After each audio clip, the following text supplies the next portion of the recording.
بسم اللہ الرحمن الرحیم الحمدللہ ذی العز الشامخ المنیر ذی الجلال البارق العظیم ذی الملک الفاخر القدیم مالک الاملاک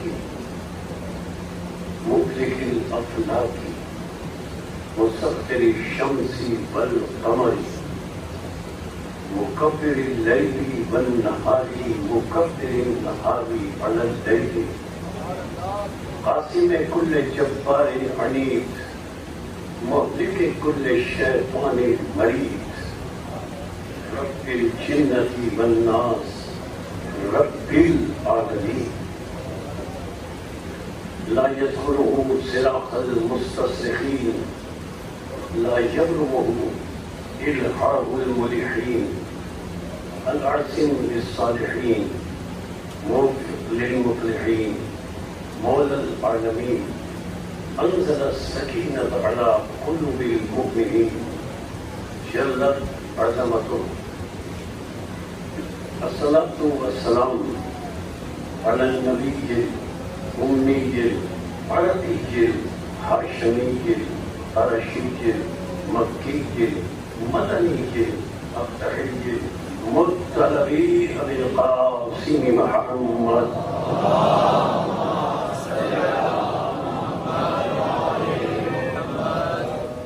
الصلاة والسلام على آل بيته الطيبين الطاهرين المعصومين المظلومين المنتجبين المنتخبين المطهرين الذين أذهب الله عنهم الرجس وطهرهم تطهيرا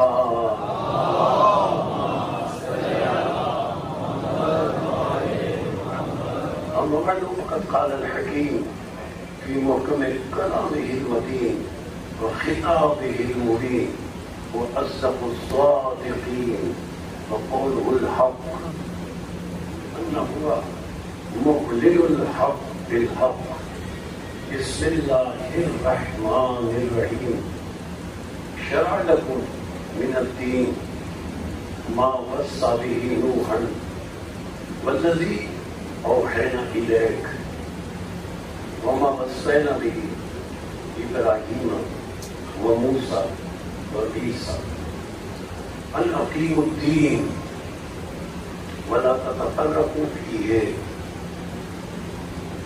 كبر على المشركين ما تدعوهم إليه الله يجتبي إليه من يشاء ويهدي إليه من ينيب صلوات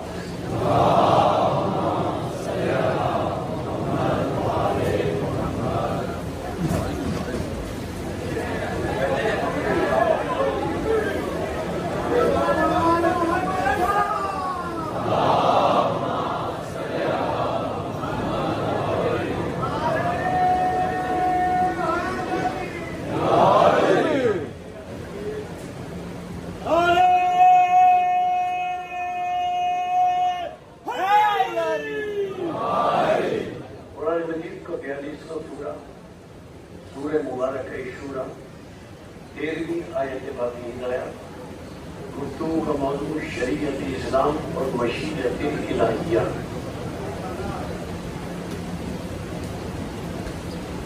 آیت میں اللہ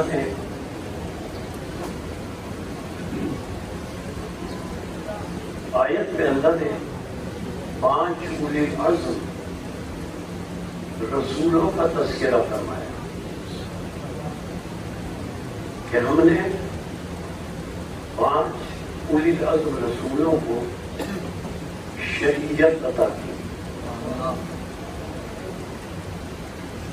کل اللہ نے 313 رسول بھیجے، کم از کم 309 آسمانی صحیفے نازل کیے، 5 اولي العزم رسول بھیجے، اور ان رسولوں کی شریعت پر عمل کروانے کے لیے 1,24,000 انبیاء طاہرین بھیجے جو اپنی شریعت لے کر نہیں آئے تھے، بلکہ اپنے سے پہلے رسول کی شریعتوں پر انبیاء طاہرین علیہ السلام امتوں سے، اپنی امتوں سے عمل کرواتے رہے۔ یہ جن 5 اولي العزم رسولوں کا اللہ نے آیت میں نام لے کر ذکر کیا ہے، یہ 5 اولي العزم رسول ہیں۔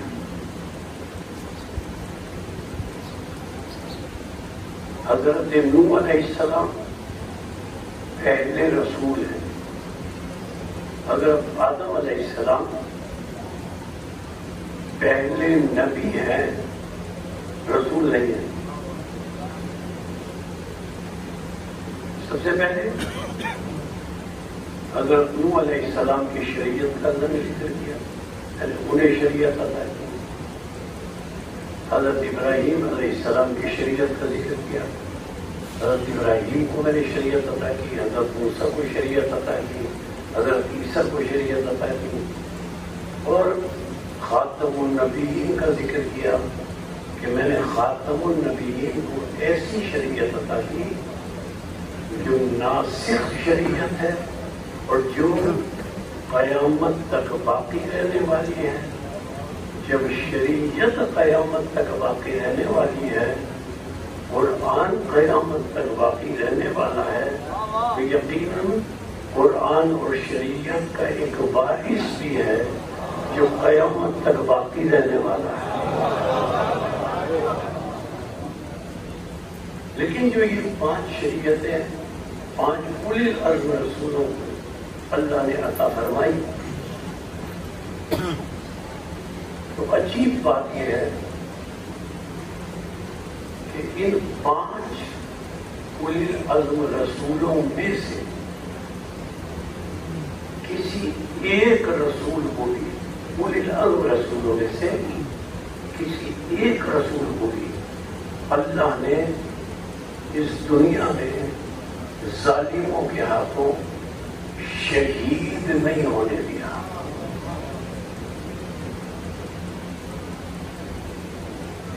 انبیاء کرام شہید ہوتے رہے، لیکن اولي العزم رسول کو جب کسی نے شہید کرنے کا ارادہ کیا تو اللہ نے کسی اولي العزم رسول کو شہید نہیں ہونے دیا۔ پہلے اولي العزم رسول ہیں حضرت نوح علیہ السلام، 950 سال حضرت نوح علیہ السلام نے تبلیغ کی، اتنے ظلم ہوئے حضرت نوح پر، اتنے مظالم ہوئے جو ناقابل بیان ہیں۔ حضرت نوح علیہ السلام پر اتنے پتھر مارے جاتے تھے کہ تفسیروں میں ہے کہ ان پتھروں کے نیچے حضرت نوح چھپ جاتے ہیں اور وہ پتھر چھوٹی چھوٹی پہاڑی کی شکل اختیار کر لیتے ہیں، اور حضرت نوح علیہ السلام اتنے زخمی ہو جاتے تھے اور ان پتھروں کے نیچے سے نکل نہیں پاتے۔ اللہ نے دخل دیا، میرا اولي العزم رسول ہے۔ حضرت جبریل آتے تھے جو پہاڑی نما پتھر کا پہاڑ بن جاتا تھا، حضرت جبریل آتے تھے، فرشتے آتے تھے، پتھر ہٹاتے تھے، اور حضرت نوح جو سر سے پیر تک زخمی ہوتے تھے، حضرت جبریل اپنے پر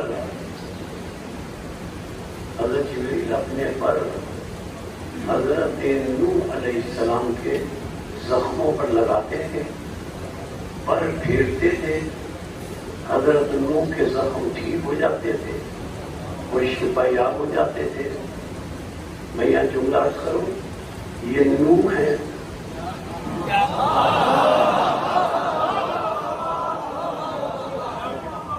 جن کے زخم حضرت جبریل اپنے پر لگاتے ہیں، ان کے زخم ٹھیک ہو جاتے ہیں۔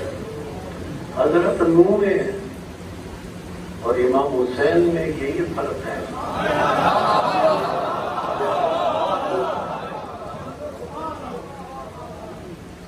حضرت نوح کے زخم ٹھیک ہوتے ہیں جب جبریل پر لگاتے ہیں، اور پطرس کو امام حسین سے پطرس کو امام حسین سے اپنے آپ کو مس کرنے کی ضرورت نہیں، پطرس صرف حسین کے جھولے سے خود کو مس کر لیتا اور شفا یاب ہو جاتا ہے۔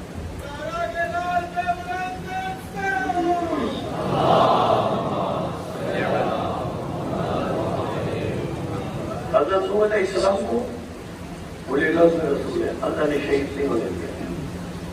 حضرت ابراہیم علیہ السلام پر کتنے ظلم ہوئے، تفصیلات پہ جانے کی ضرورت نہیں، آپ کے علم ہے کہ کتنی بڑی آگ میں ڈال دیا گیا، لیکن اللہ نے کہا میرا اولی العزم رسول ہے۔ قلنا یا نار کونی بردن و سلاما علی ابراہیم، اے آگ اتنی ٹھنڈی ہو جا کہ میرا ابراہیم سلامت رہے۔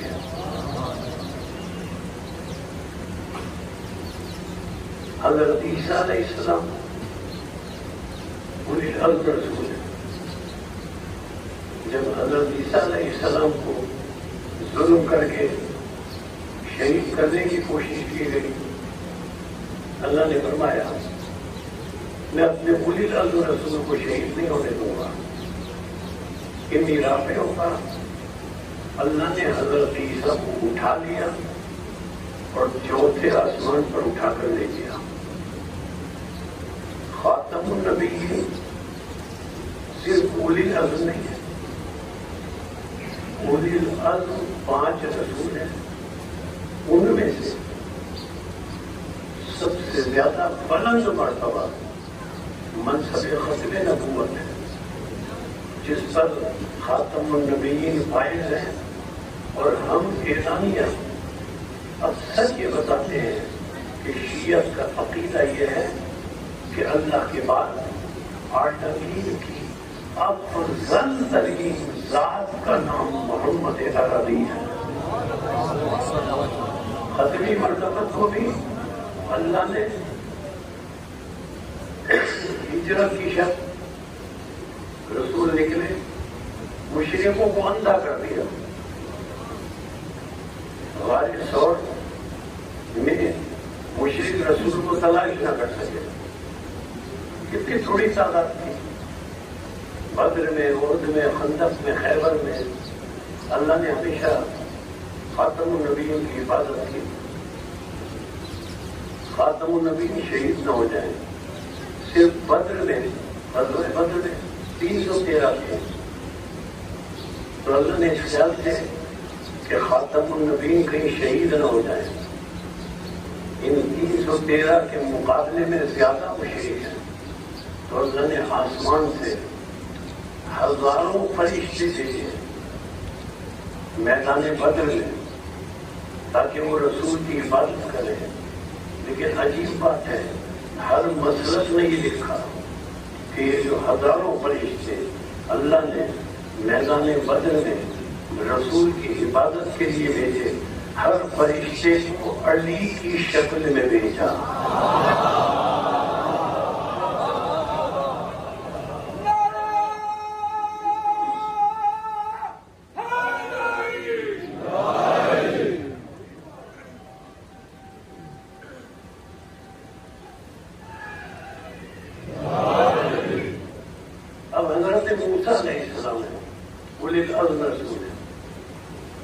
اللہ نے فرعون کے ظلم سے ہمیشہ بچائے رکھا.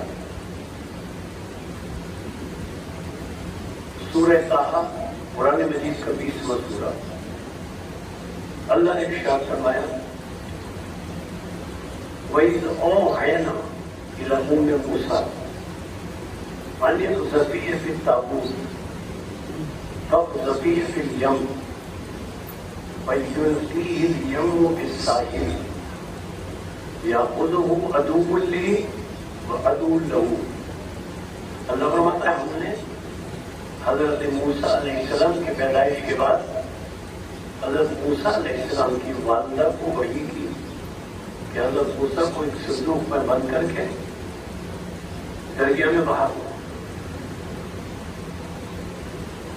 موجیں سے قصر فرعون تک لے جائیں گے اور اے موسیٰ کی والدہ موسیٰ کو وہ اٹھا کر محل میں اپنے لے جائے گا جو اللہ کا بھی دشمن ہے موسیٰ کا بھی دشمن ہے.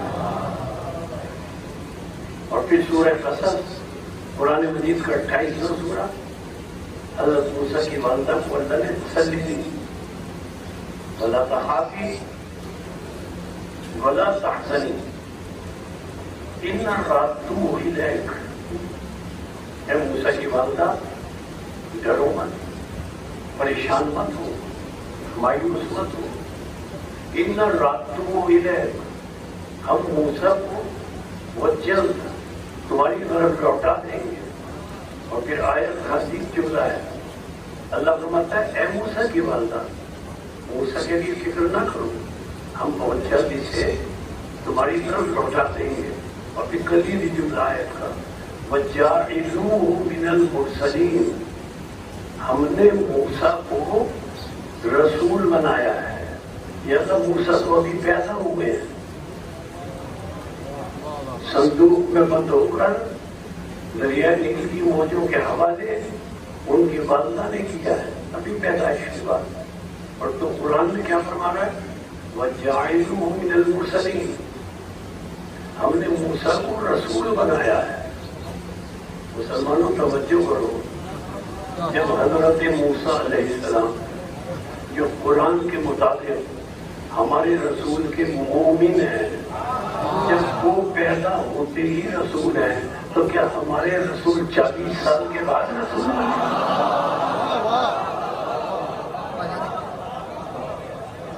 حضرت موسیٰ علیہ السلام کو اللہ نے پہنچایا کہاں؟ اس مومن کامل کے پاس. فرعون کے پاس پہنچانا مقصود نہیں تھا, مقصود تھا اللہ کا کہ تربیت کے لیے حضرت موسیٰ علیہ السلام کو اس مومنہ کاملہ کی گود میں دے دیا جائے جسے قرآن نے حضرت آسیہ سلام اللہ علیہا کہا ہے. اور حضرت آسیہ کی شان یہ ہے, کیا شان ہے حضرت آسیہ کی؟ حضرت آسیہ سلام اللہ علیہا کو اللہ نے قرآن میں جنت کی ضمانت دی ہے. سورہ تحریم اب موسیٰ علیہ السلام حضرت آسیہ کے پاس پہنچ گئے. سورہ تحریم میں 66واں سورہ ہے, بڑی لائق توجہ ہے. اللہ ارشاد فرماتا ہے, اللہ ارشاد فرماتا ہے ضرب اللہ مثل للذین, بھئی آپ لوگ خاموش ہو جائیں نا, صلوات یہاں کر پڑھیں.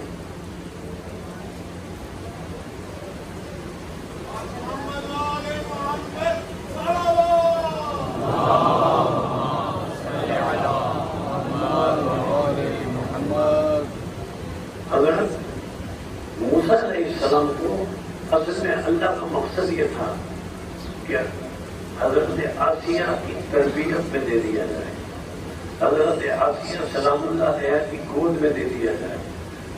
وہ حضرت آسیہ سلام اللہ علیہ جن کے لیے سورہ تحریم میں اللہ نے ارشاد فرمایا, لائق توجہ ہے. اللہ فرماتا ہے ضرب اللہ مثلا للذین آمنوا امرأة نوح ضرب الله مثلا للذین آمنوا امرأة فرعون اذ قالت، اللہ فرماتا ہے میں اللہ نے حضرت آسیہ کی مثال مومنوں کے لیے نمونہ عمل کے طور پر پیش کیا ہے۔ فرعون کی زوجہ، کافر اور مشرک کی زوجہ، مثال اللہ دے رہا ہے، نمونہ عمل اللہ قرار دے رہا ہے مومنوں کے لیے، اور سند دے رہا ہے اللہ۔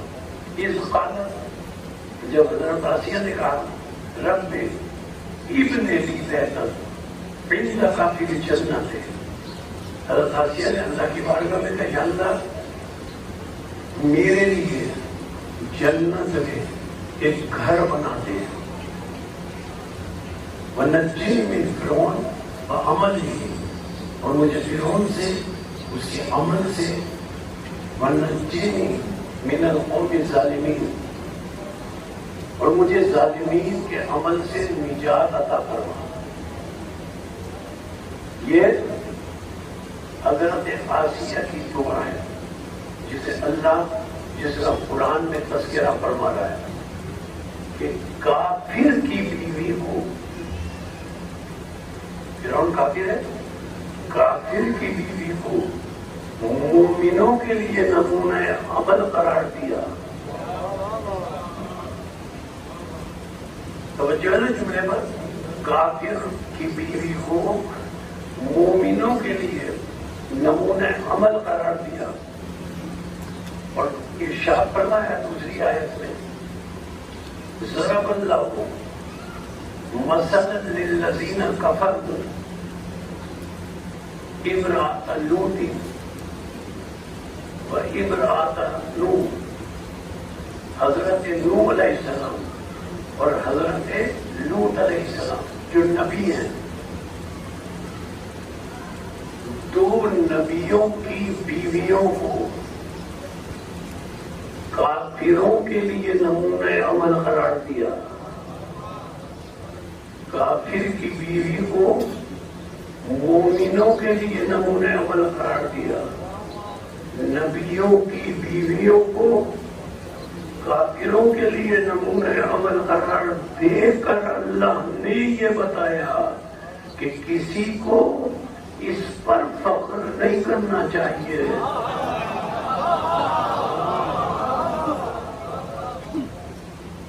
حضرت آسیہ سلام اللہ علیہا نے اپنے ایمان کا اعلان نہیں کیا، قرآن گواہ ہے،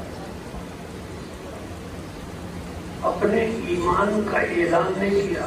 اب اگر میں حضرت آسیہ سے پوچھوں آپ صاحب ایمان ہیں، آپ نے اپنے ایمان کا اعلان کیوں نہیں کیا، تو حضرت آسیہ جواب دیں گی ایمان کا اعلان آسان ہے، ہر گود اس قابل نہیں ہوتی۔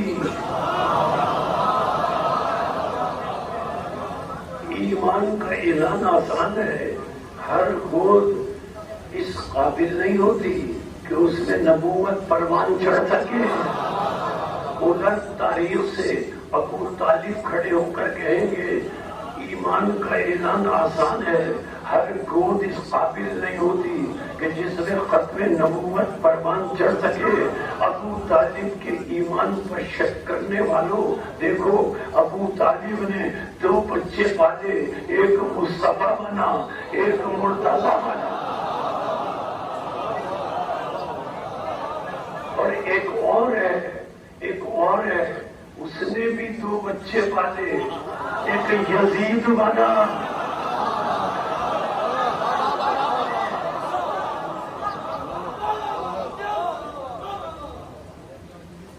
حضرت موسیٰ علیہ السلام کی تربیت کے لیے اللہ نے حضرت آسیہ سلام اللہ علیہ کا انتخاب کیا۔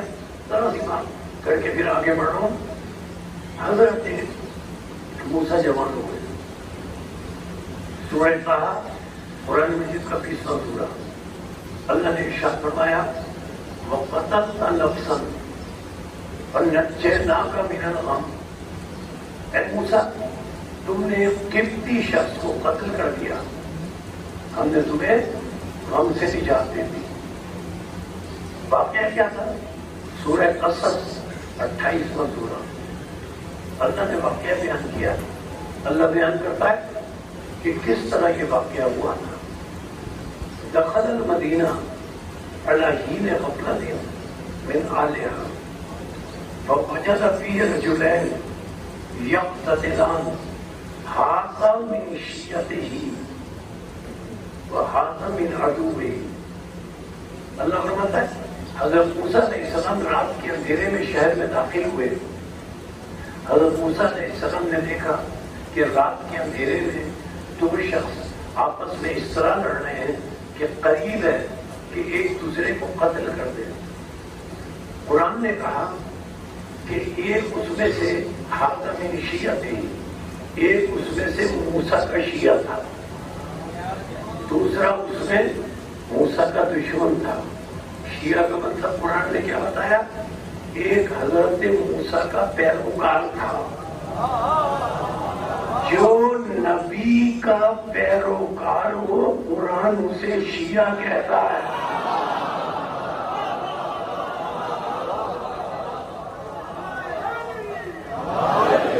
ہم اعلانیہ یہ کہتے ہیں، ہمارا کسی سے تعلق نہیں ہے، ہم اعلانیہ یہ کہتے ہیں ہم نبی پر ایمان لانے والے ہیں، ہم نبی کے پیروکار ہیں، ہم ان میں سے نہیں ہیں کہ نبی اگر کوئی حکم دے تو نبی سے ہم دلیل مانگے۔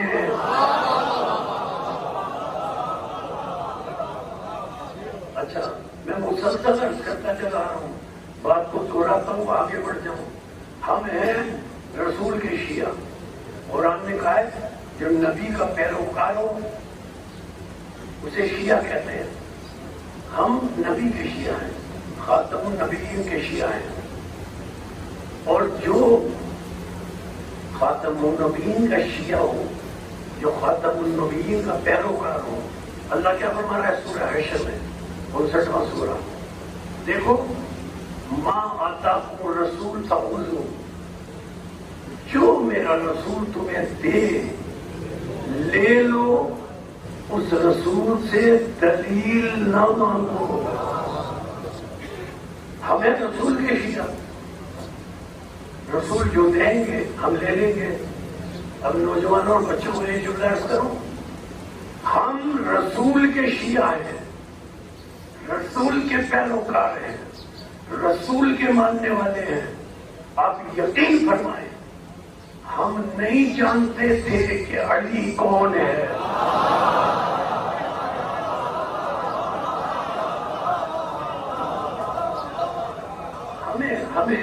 ہمیں کیا پتا، اور بہت سے لوگ رہتے تھے عرب میں، رسول کے بڑے ساتھی تھے۔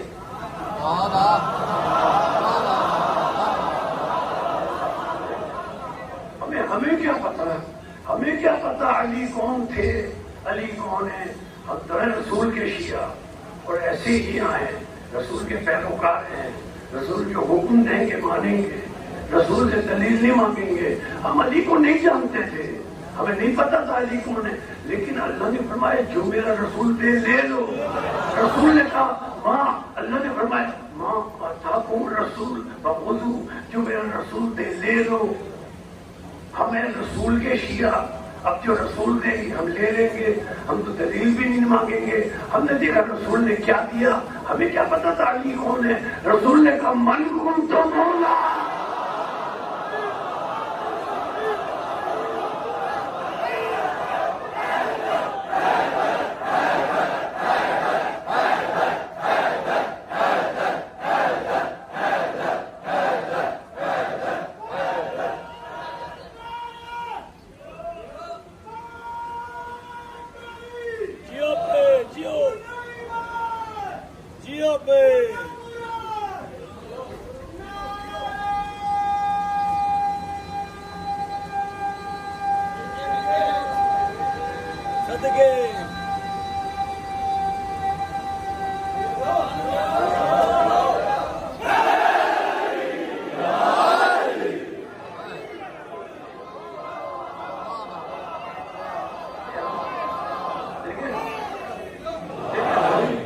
علی کو آپ یقین کریں ہم جانتے ہی تھے، ہمیں رسول کے شیعہ، رسول نے کہا من کنت مولا، اللہ نے فرمایا جو دے لے لو،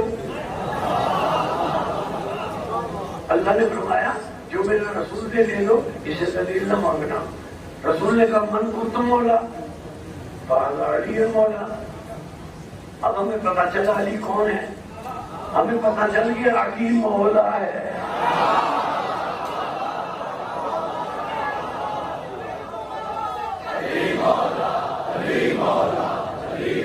اچھا آیت کا دوسرا جز بھی دیکھیں، آیت کا دوسرا جز، اگر تم رسول کے شیعہ ہو، رسول کے پیروکار ہو تو اس آیت پر مکمل عمل کرو۔ جو رسول کا شیعہ ہو وہ رسول سے دلیل نہ مانگے، جو رسول دے لے لو۔ ومن حاکمن ہو انتہو، جس سے رسول روکے رک جاؤ، جس سے رسول روکے رک جاؤ۔ کیسے رکیں؟ کیسے رکیں؟ جس سے رسول اپنی محفل سے اٹھائیں، جن سے نہیں کہا۔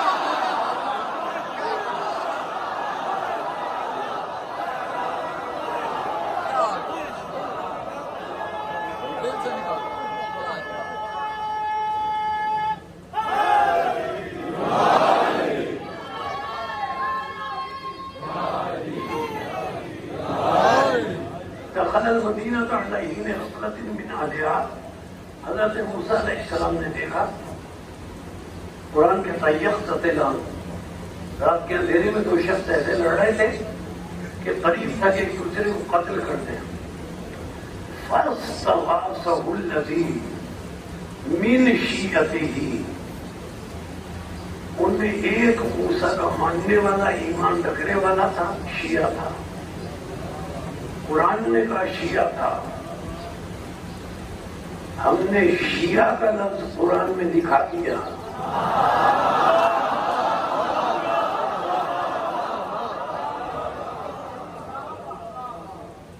اس لیے کہ ہم قرآن کے ماننے والے ہیں۔ اگر کوئی اور بھی قرآن کو مانتا ہے تو وہ اپنے لفظ دکھا دے۔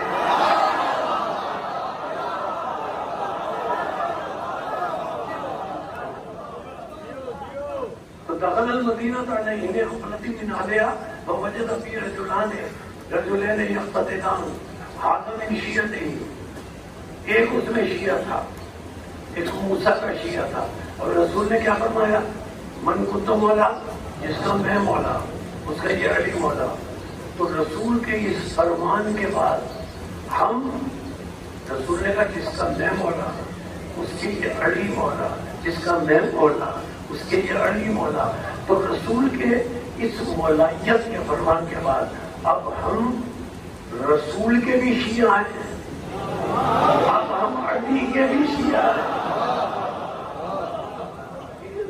اچھا فاستغاثہ الذی من شیعتہ، وہ تو حضرت موسیٰ کا شیعہ تھا نا، اس نے جب اپنے پیشوا کو آتے ہوئے دیکھا، نبی کو آتے ہوئے دیکھا، کہا یا نبی اللہ مدد، یا نبی اللہ میری مدد کرے۔ وہ موسیٰ کا شیعہ تھا، موسیٰ سے مدد مانگی۔ جو جس کا شیعہ ہوتا ہے اس سے مدد مانگتا ہے۔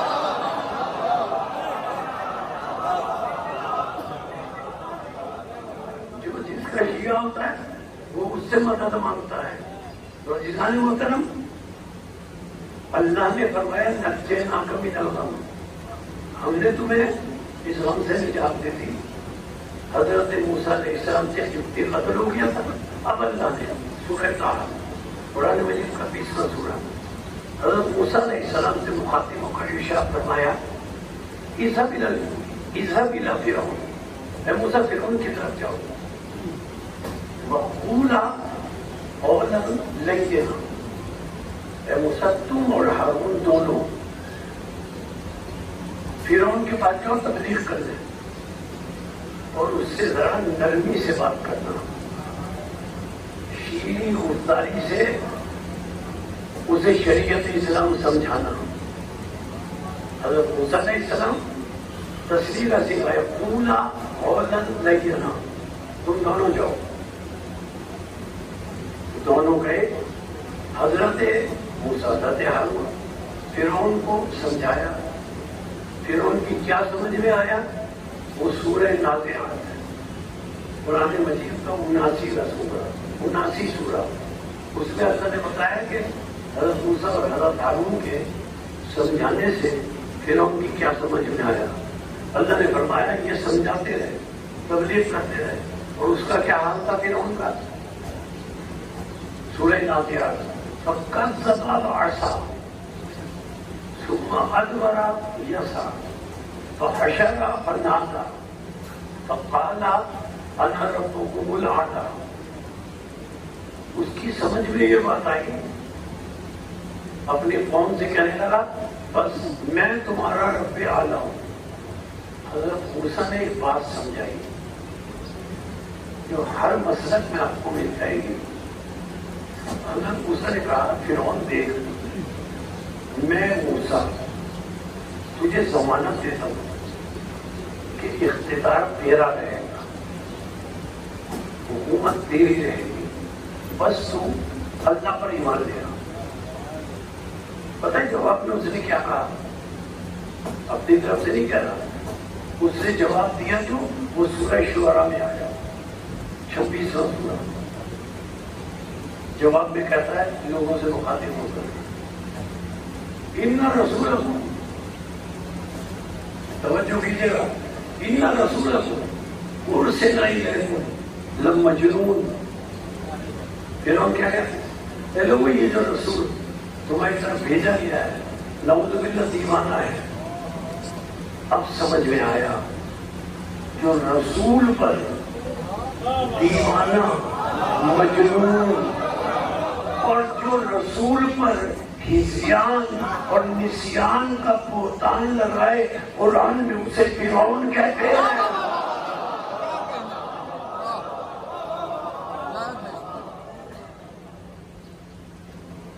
حضرت موسیٰ علیہ السلام نے حضرت ہارون علیہ السلام نے بہت سمجھایا، بہت تبلیغ کی، نہیں مانا، بس گفتگو کا گریز نہ کرو، نہیں مانا۔ اب حضرت موسیٰ علیہ السلام نے اللہ کی بارگاہ میں فتویٰ کی، یا اللہ یہ نہیں مانتا، اس پر اپنا عذاب نہ دے کر۔ کلیم اللہ ہے نا، تو اللہ نے فرمایا موسیٰ تم میرے اولیاء الرسول ہو، تمہاری دعا تو رد نہیں کروں گا، چاہو موسیٰ چاہو فلاں وقت فلاں دن فرعون کا عذاب آئے گا۔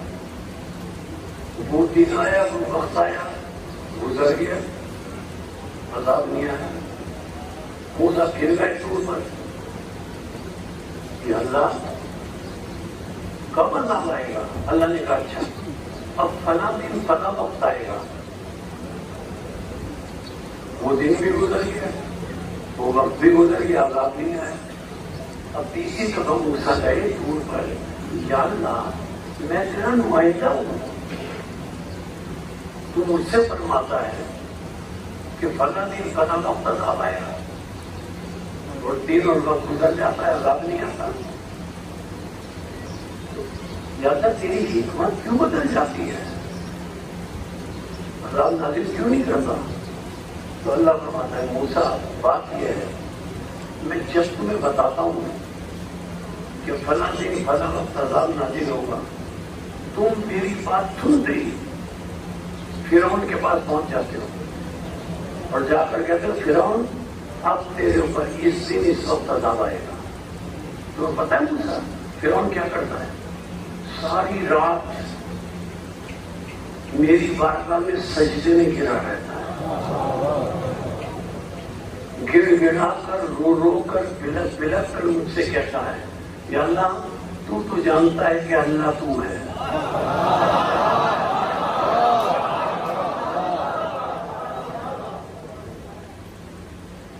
دشمن حقیقت جانتا ہے،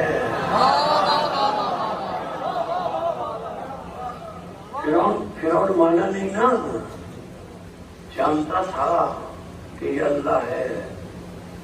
دشمن حقیقت جانتا ہے کہ علی مولا ہے۔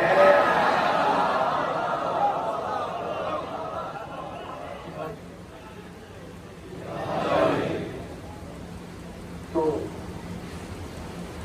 اے موسیٰ فرعون جو ہے نا اتنا گڑ گڑاتا ہے، اتنا بلک بلک کر ہوتا ہے کہ میری رحمت کو جوش آ جاتا ہے، میں عذاب ڈال دیتا ہوں۔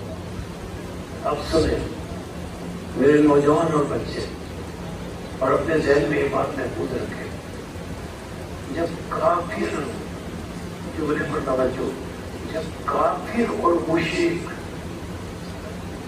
اگر رو رو کر سجدہ کرے اور اس کے سجدے میں اتنی طاقت ہو، تو اگر مومن رو کر سجدہ کرے تو مومن کے سجدے میں کتنی طاقت ہوگی۔ اللہ نے کہا اچھا اے موسیٰ جاؤ، میں فلاں دن فلاں وقت عذاب نازل کروں گا، فرعون کو نہ بتانا۔ حضرت موسیٰ گئے، اب فرعون کو نہیں بتایا، اب اللہ نے عذاب نازل کیا۔ حضرت موسیٰ علیہ السلام، عزیز بات کو ختم کر رہا ہوں، حضرت موسیٰ علیہ السلام ان بنی اسرائیل کو ساتھ لے کر چلے جو بنی اسرائیل ایمان لے آئے۔ فرعون کو پتہ چلا کہ یہ اتنے سارے لوگوں کو لے کر حضرت موسیٰ جا رہے ہیں، وہ اپنا پورا لشکر جمع کر کے ان کے پیچھے حملہ کرنے کے لیے چلا۔ اب حضرت موسیٰ اور یہ صاحب ایمان جو بنی اسرائیل تھے، یہ دریا کے کنارے پہنچے، پیچھے سے فرعون آ رہا ہے، یہ دریا کے کنارے پہنچے، سورہ شعراء کی آیات نازل ہوئی، 26واں سورہ، حضرت موسیٰ پر وَإِذْ أَوْحَيْنَا إِلَىٰ مُوسَىٰ، توجہات مقصود ہیں، وَإِذْ أَوْحَيْنَا إِلَىٰ مُوسَىٰ أَنْ أَضْرِبْ بِعَصَاكَ الْبَحْرَ، اے موسیٰ تم اپنے اس عصے کی ضرب پانی پر مارو۔ حضرت موسیٰ نے عصے کو مارا پانی پر، عصے کی ضرب پانی پر ماری، جیسے پانی پر ماری پانی میں راستہ پیدا ہو گیا، دونوں طرف پانی کی بلند دیواریں کھڑی ہو گئی۔ یہ جو حضرت موسیٰ علیہ السلام نے عصے کی ضرب ماری، یہ عصا کیا سونے چاندی کا تھا؟ یہ عصا کیا ہیرے جواہرات کا تھا؟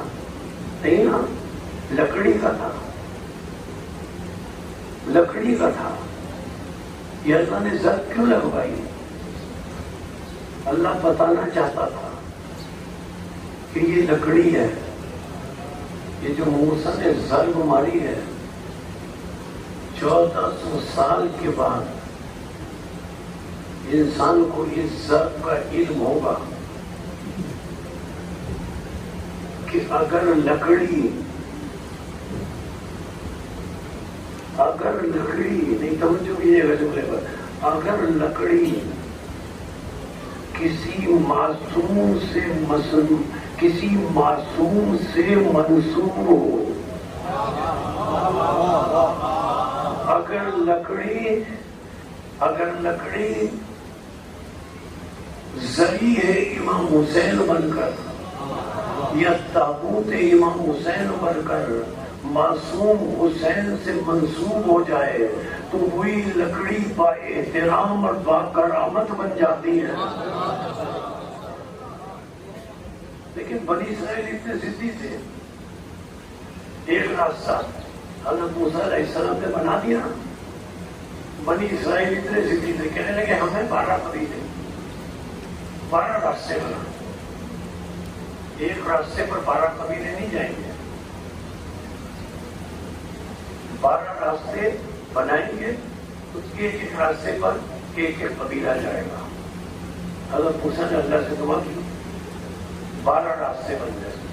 جب 12 راستے بن گئے تو بنی اسرائیل حضرت موسیٰ سے کہنے لگے نہیں ہم اب بھی نہیں جائیں گے، پیچھے فرعون آ رہا ہے۔ موسیٰ نے کہا 12 راستے بن گئے اب تو چلے جاؤ، کہنے نہیں اب بھی نہیں جائیں گے۔ یہ جو 12 راستے بنے ہیں اور پانی کی بڑی بڑی دیواریں ہر راستے میں بنی ہیں، ان دیواروں میں کھڑکیاں اور دروازے بنواؤ تاکہ ہم یہ قبیلہ دوسرے سے باتیں کرتا ہوا جائے گا اور دیکھتا ہوا جائے کہ ہم تو نہیں ڈوبے، ہم انہیں دیکھتے ہوئے جائیں کہ وہ تو نہیں ڈوبے۔ اللہ نے اس دعا کو بھی پورا کیا۔ پانی کی دیواروں میں 12 راستے بنے تھے نا، توجہات مت سن رہے، پانی کی دیواروں میں کھڑکیاں اور دروازے اللہ نے بنا دیے۔ پانی کی دیواروں میں جملہ سماعتوں کے لیے پیش کر رہا ہوں، پانی کی دیواروں میں اللہ نے کھڑکیاں اور دروازے بنوا دیے۔ پانی کی دیواروں میں جملہ تو راہ چھوڑا ہوں، اگلا جملہ کہنے کے لیے پانی کی دیواروں میں اللہ نے دروازے اور کھڑکیاں بنا دی۔ جب مسلمانوں نے یہ سنا تو ایمان لے آئے۔ میں مسلمانوں کی خدمت میں عرض کروں، اگر اللہ پانی کی دیواروں میں دروازہ بنائے تو تم ایمان لے آتے ہو؟ اگر کعبے کی دیوار میں دروازہ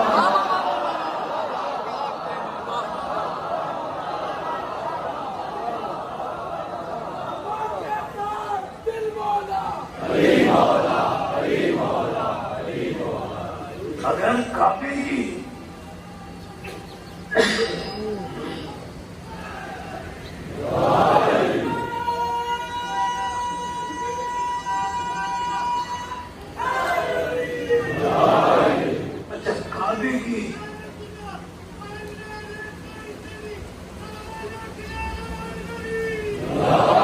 اگر پانی کی دیواروں میں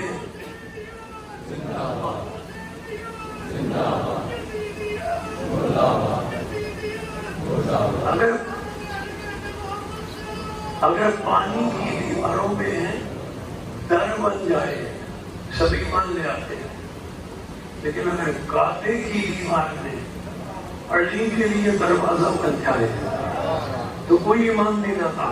حالانکہ کعبے کی دیوار 1400 سال سے شک ہے، اب تک شک ہے۔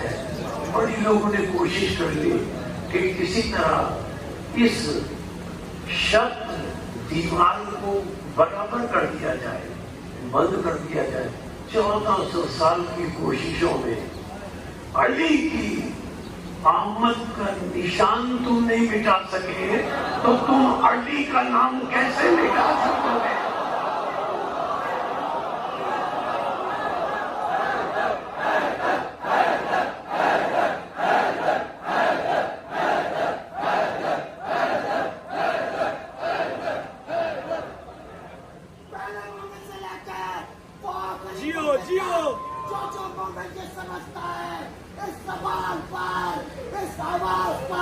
زندگی ہماری جیو جیو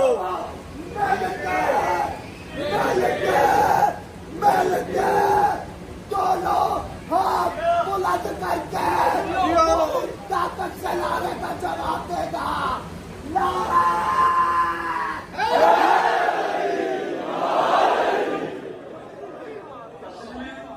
اصل میں عزیزان محترم، علی کو کوئی پہچان نہیں سکا۔ میں چلتی ہوئے عرض کروں، علی تاریخ حضرت مولا کائنات نے علی وہ بلند نگاہ، عالی منزلت، نسل ابراہیمی کا علی وہ بلند نگاہ، عالی منزلت، نسل ابراہیمی کا شرف ہے، جس کا نام انتخاب قدرت نے علی رکھا۔ دنیا والے جب نام رکھتے ہیں، حضرت علی کا ذرا سا تعارف کراتا، دنیا والے جب نام رکھتے ہیں تو مناسبت کا خیال نہیں رکھتے۔ جاہل کا نام عالم رکھتے تھے، بدکار کا نام متقی رکھتے تھے، منافق کا نام مومن رکھتے تھے، جھوٹے کا نام صدیق رکھتے تھے۔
حضرت علی کے تعلق میں چل جڑے، پھر یہ دوہراتے ہوئے آگے بڑھتا ہوں۔ علی وہ بلند نگاہ، عالی منزلت، نسل ابراہیم کا شرف ہے۔ اب اس کے آخری جملہ سنیے گا، نسل ابراہیمی کا شرف ہے جس کا نام انتخاب قدرت نے علی رکھا۔ دنیا والے جب نام رکھتے ہیں تو مناسبت کا خیال نہیں رکھتے، جاہل کا نام عالم رکھ دیتے ہیں، بدکار کا نام متقی رکھ دیتے ہیں، منافق کا نام مومن رکھ دیتے ہیں۔ اچھا سنیے گا، جھوٹے کا نام صدیق رکھ دیتے ہیں، کنجوس کا نام غنی رکھ دیتے ہیں۔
آج میں یہ سوچ رہا ہوں تھوڑا سا علی کا تعلق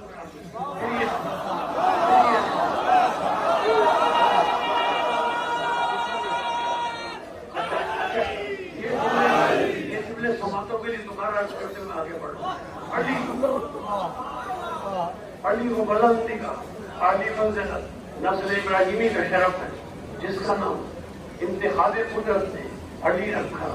دنیا والے جب نام رکھتے ہیں تو مناسبت کا خیال نہیں رکھتے، مطابقت کو ملحوظ نہیں رکھتے، جاہل کا نام عالم رکھ دیتے ہیں، بدکار کا نام متقی رکھ دیتے ہیں، منافق کا نام مومن رکھ دیتے ہیں، جھوٹوں کا نام صدیق رکھ دیتے ہیں، کنجوس اور بخیلوں کا نام غنی رکھ دیتے ہیں۔ مگر جب اللہ نام رکھتا ہے تو مناسبت دیکھ کر نام رکھتا ہے.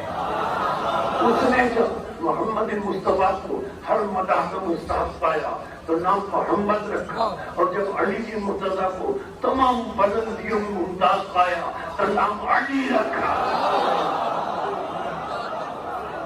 اور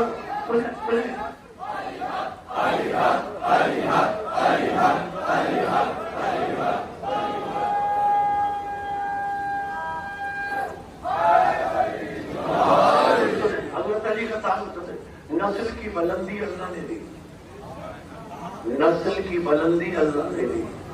آل ابراہیم کا شرف پایا، ضیاء فضیلت قریش سے ملی، تاج سیادت ہاشم سے ملا، دادا کی سرداری سے ممتاز ہوئے، باپ سے نصرت رسول ملی، ماں سے ایمان کی روشنی ملی. پھر آگے پھر دیوار کعبہ نے شک ہو کر آغوش تمنا کھولی.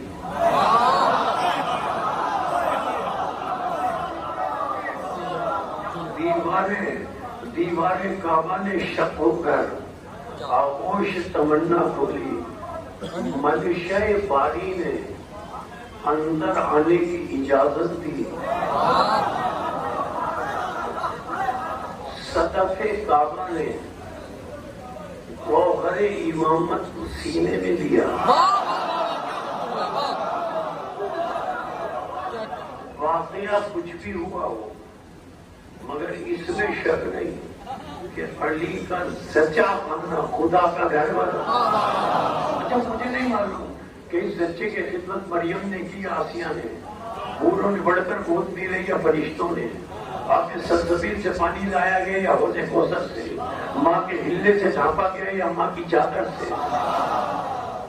مجھے کیا پتا کہ کیا انتظام ہوا. اس لیے کہ جس طرح معراج کی شب حبیب اور حبیب خدا کے علاوہ کوئی اور نہ تھا، اسی طرح کعبے کی مہمانی میں ماں اور بچے کے علاوہ کوئی اور نہ تھا. مگر کہنے میں بات آتی ہے جب علی ولی اللہ جیسا مہمان ہو، لا الہ الا اللہ جیسا میزبان ہو، تو کون سا ایسا انتظام ہوگا جو نہ ہوا ہوگا؟ کون سی ایسی مہمان نوازی ہوگی جو نہیں ہوئی ہوگی؟ رحمت خدا گہوارہ بنی، علم الہیہ سے رضا ملی، قدرت نے قوت و طاقت دی، عدالت الہیہ نے عصمت کا لباس پہنایا، آنکھوں کو عین اللہ بنایا، چہرے کو وجہ اللہ بنایا، ہاتھوں کو علم اللہ بنایا، علی کو اسد اللہ بنایا.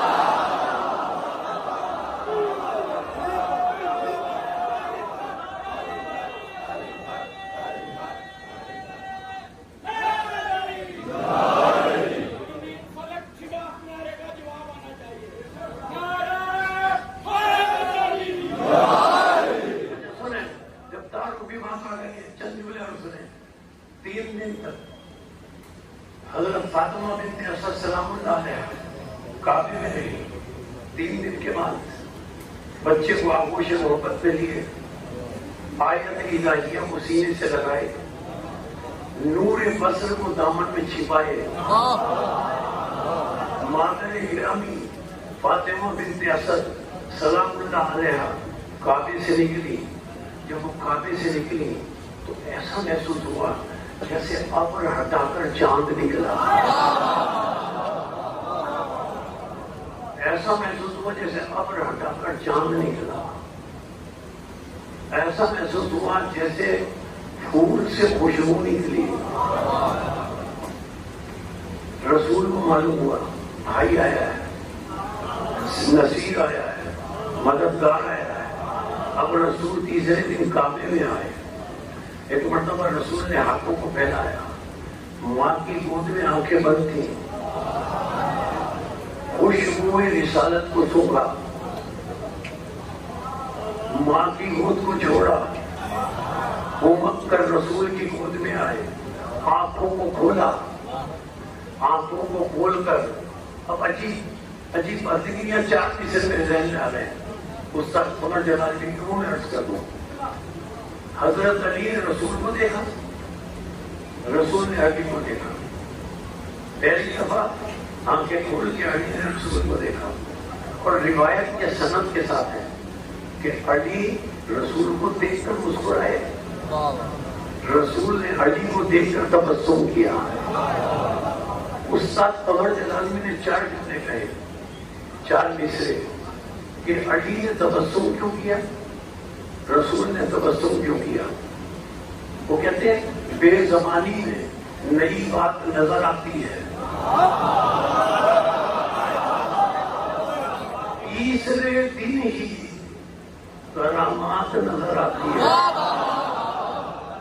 وہ کہتے ہیں دیکھ کر شکل پیغمبر یہ تبسم کیسا، یہ تو پہلی سی ملاقات ہے۔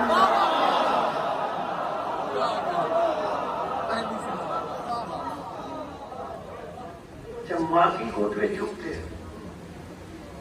رسول کی گود میں موجود تھے، مکان بدلنے سے مکین بدلا، چمن بدلنے سے خوشبو بدلی، رحل بدلنے سے کتاب بدلی۔ ماں کی گود میں بھی قرآن تھے لیکن سامت رہے، رسول کی گود میں آ کر ناطق ہو گئے۔ اب رسول کی طرف دیکھا، رسول کی طرف دیکھا۔ اب سنیے جملے، غذائے روحانی کی طلب میں علی نے دہن کھولا، رسول نے اپنی زبان علی کے منہ میں دے دی، بھائی نے بھائی کا دل نہ توڑا۔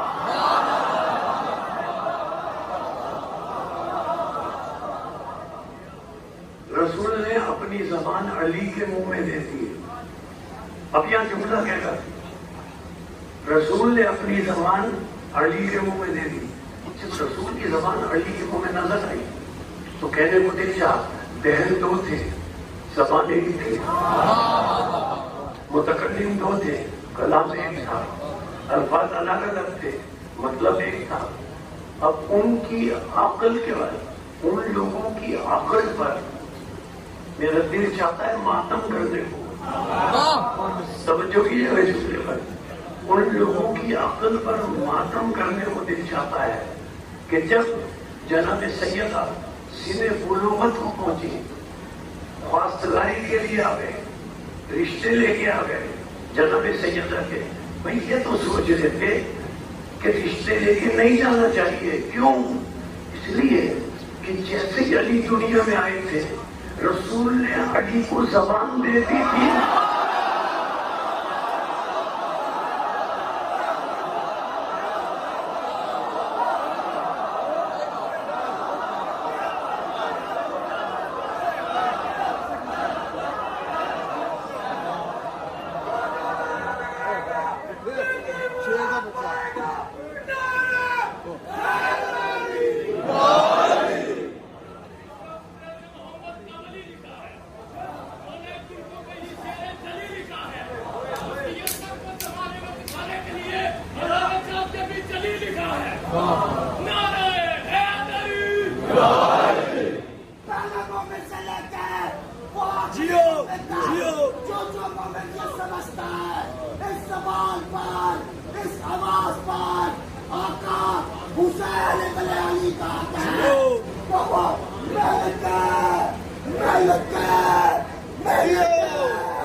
حضرت علی کو کوئی سمجھ ہی نہیں سکتا۔ رسول نے فرمایا نا، ما عرف اللہ الا الرسول وما علیہ، ما عرف اللہ الا الرسول وعلیہ، وما عرف رسول الا اللہ وعلیہ، وما عرف علیہ الا اللہ ورسولہ۔ اللہ کو کوئی پہچاننے والا ہے تو رسول ہی علی ہے، رسول کو کوئی پہچاننے والا ہے تو اللہ ہی علی ہے، اور علی کو اگر کوئی پہچانتا ہے تو یا اللہ پہچانتا ہے یا رسول پہچانتا ہے۔ اس لیے کہ علی کو بھیجا، علی ایک کردار کا نام ہے، قیامت تک اس شریعت اسلام کی حفاظت کے لیے بھیجا۔ اور علی کا بیٹا حسین علیہ السلام آواز بلند کی، حل من ناصر ینصرنا، حل من مغیث یغیثنا، کوئی ہے جو میری نصرت کرے، کوئی ہے جو میری مدد کرے. اور پھر یہ قیامت کا جملہ کہا. ابھی آپ ادھر توجہ رکھیں، ابھی زیارت نہیں آ رہی. پھر یہ قیامت کا جملہ امام حسین نے کہا، حل من ذات یذب عن حرم رسول اللہ، کوئی ہے جو رسول کے حرم کی چادروں کا خیال رکھے، کوئی ہے جو رسول کے حرم کی چادروں کا خیال رکھے. عزیزوں، امام حسین علیہ السلام کے اس آواز استغاثہ کے بعد ایک تیر آیا، اور تیر آ کر امام حسین علیہ السلام کی پیشانی اقدس میں لگا. بھائی آپ لوگ ذرا خاموش ہو جائیں. امام حسین علیہ السلام کی پیشانی اقدس پہ لگا. امام کا چہرہ اقدس خون میں تر ہو گیا. عزاداروں چند جملے اچھا سن لیں، چند جملے، تاکہ آج امام حسین کی عزاداری کا ہم ان آنسوؤں کے ذریعے ادا کر سکیں. عزاداروں، اسی اعتبار سے سر سے پیر تک خون میں نہائے ہوئے، سر سے پیر تک خون میں نہائے ہوئے امام کربلا میں گھوڑے پر سوار ہوئے، اور سوار ہو کر امام نے